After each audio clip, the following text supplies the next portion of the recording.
नमस्कार, आप देख रहे हैं प्राइम न्यूज का डिजिटल प्लेटफॉर्म। मैं हूं आपके साथ ट्विंकल। नजर डालते हैं आज की 10 बड़ी खबरों पर। प्रधानमंत्री नरेंद्र मोदी 2 दिन के जापान दौरे पर हैं। जापान की राजधानी टोक्यो के हानेडा एयरपोर्ट पर प्रधानमंत्री मोदी का गर्मजोशी के साथ स्वागत किया गया। पीएम मोदी ने टोक्यो में भारतीय समुदाय के लोगों से मुलाकात की। वहीं भारतीय समुदाय के लोगों ने पीएम मोदी का गर्मजोशी के साथ स्वागत किया। टोक्यो में भारत जापान इकोनॉमिक फोरम को संबोधित करते हुए प्रधानमंत्री नरेंद्र मोदी ने कहा कि भारत की विकास यात्रा में जापान हमेशा एक अहम पार्टनर रहा है। मेट्रो से मैन्युफैक्चरिंग तक, सेमीकंडक्टर से लेकर स्टार्टअप तक हमारी पार्टनरशिप आपसी विश्वास का प्रतीक बनी है। वहीं पीएम मोदी अपनी इस यात्रा के दौरान 15वें भारत जापान वार्षिक शिखर सम्मेलन का हिस्सा होंगे। आपको बता दें कि जहां दोनों देश अपने बीच रणनीतिक साझेदारी, व्यापार, निवेश और तकनीकी सहयोग जैसे कई मुद्दों पर चर्चा कर सकते हैं।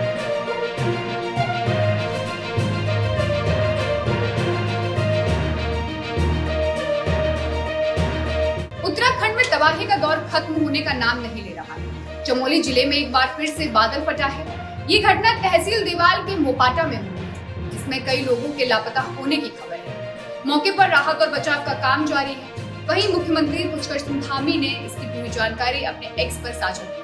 उन्होंने कहा है कि अचानक बादल फटने से इलाके में मलबा आ गया, जिसकी वजह से कई परिवार मलबे में दब गए। प्रशासन राहत और बचाव के काम में जुटा हुआ है। जल्द ही उन सभी को स्वस्थ बाहर निकाल लिया जाएगा। मैं भी अधिकारियों से लगातार संपर्क में हूं। वहीं रुद्रप्रयाग जिले में अलकनंदा और मंदाकिनी संगम का जल स्तर है वो लगातार बढ़ रहा है। अलकनंदा नदी खतरे के निशान को पार कर गई है, जिससे बाढ़ जैसी स्थिति बन चुकी है। नदी का पानी लोगों के घर तक पहुंच गया है, जिससे प्रशासन ने लोगों को सुरक्षित जगह पहुंचाया है और लोगों के घरों को भी खाली करवा दिया है। हालत इतनी गंभीर है कि रुद्रप्रयाग का हनुमान मंदिर भी नदी में पूरी तरह से डूब चुका है। वहीं केदार घाटी के लवारा गांव में जो मोटर मार्ग पर एक पुल बना था, वो भी तेज बहाव में बह गया है।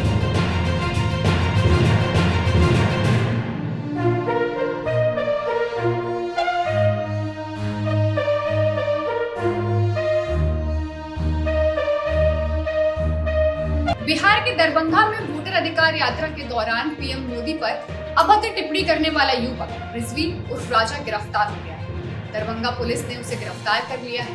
बता दें कि राहुल और तेजस्वी की यात्रा के दौरान कुछ लोगों ने पीएम मोदी पर अभद्र टिप्पणी की, जिसका वीडियो लगातार सोशल मीडिया पर वायरल हो रहा था, जिसमें कुछ लोग पीएम मोदी और उनकी मां को अपशब्द कहते सुनाई दे रहे थे। वहीं इस पूरे मामले पर बिहार के उप मुख्यमंत्री सम्राट चौधरी ने कहा कि भीड़ का जो व्यवहार है वो आरजेडी की गुंडागर्दी जैसा था और कांग्रेस सत्ता की अंधी चाहत में उपद्रवी व्यवहार को बर्दाश्त करती है।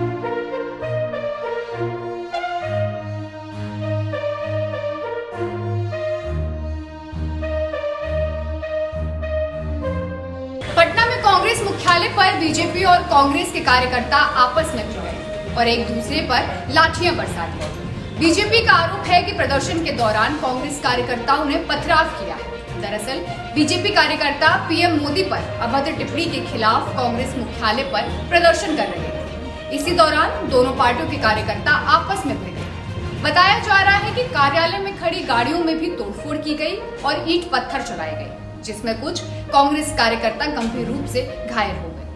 स्थिति को संभालने के लिए पटना पुलिस ने थोड़े बल का प्रयोग किया और दोनों पार्टियों के कार्यकर्ताओं को दूर दूर कर स्थिति को नियंत्रित किया।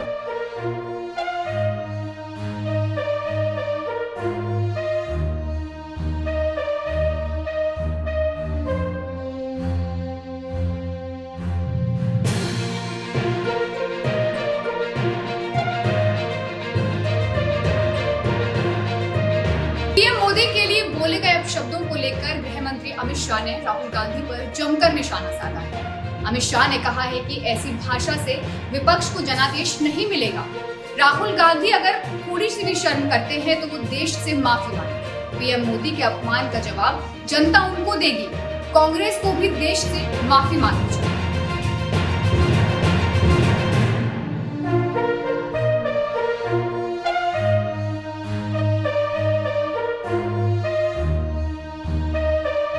बिहार में चल रही वोटर अधिकार यात्रा का आज 13वां दिन। कांग्रेस सांसद और लोकसभा में नेता प्रतिपक्ष राहुल गांधी और आरजेडी नेता तेजस्वी यादव बेतिया पहुंचे, जहां हरी वाटिका चौक पर राहुल गांधी ने महात्मा गांधी की प्रतिमा पर माल्यार्पण कर अपनी यात्रा की शुरुआत की। राहुल गांधी के इस काफिले में 100 घोड़े भी शामिल हुए। वोटर अधिकार यात्रा को लेकर कांग्रेस और आरजेडी के कार्यकर्ताओं में काफी उत्साह देखने को मिल रहा है। जहां से भी रैली शुरू होती है या जहां भी जाती है, तो वहां उनके कार्यकर्ता हाथ में झंडे लेकर उनके स्वागत के लिए खड़े रहते हैं।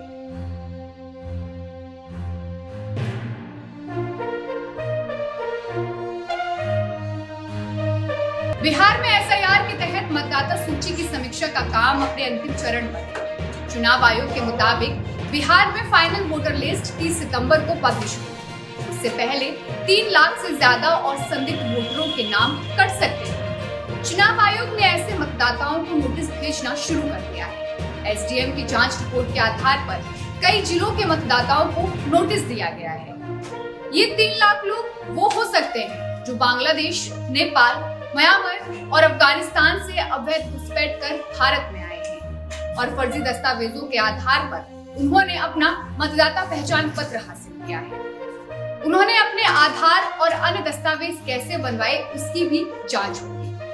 इन मतदाताओं ने अभी तक अपनी पहचान सत्यापित करने के लिए कोई भी दस्तावेज चुनाव आयोग को नहीं दिखाया है, जिसके लिए चुनाव आयोग ने इनको नोटिस जारी किया है।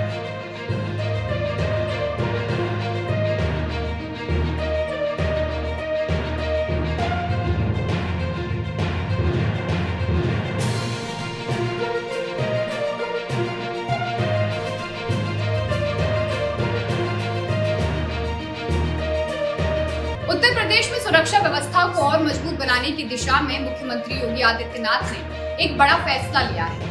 प्रदेश के होमगार्ड के खाली पड़े पदों को भरने के लिए सीएम ने नए एनरोलमेंट प्रक्रिया तत्काल शुरू करने का निर्देश दिया है।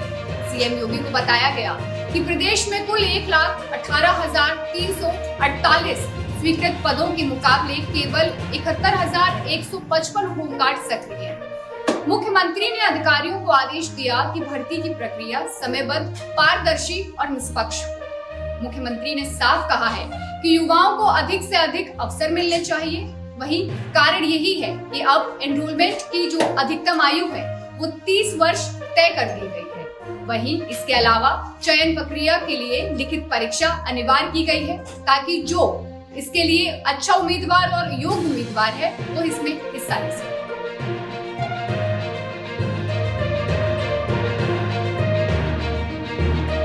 भारत के जेवलिन थ्रो खिलाड़ी नीरज चोपड़ा ने स्विट्जरलैंड के ज्यूरिख में हुए डायमंड लीग फाइनल में अपना दूसरा स्थान हासिल किया है। नीरज का फाइनल में बेस्ट थ्रो 85.01 मीटर रहा। जर्मनी के जूलियन वेबर चैंपियन रहे। वहीं वेबर का जो बेस्ट थ्रो था वो 91.51 मीटर रहा। मौजूदा वर्ल्ड चैंपियन नीरज ने 2022 में डायमंड लीग फाइनल जीतकर डायमंड ट्रॉफी अपने नाम की, जबकि 2023 और 24 में नीरज दूसरे स्थान पर रहे।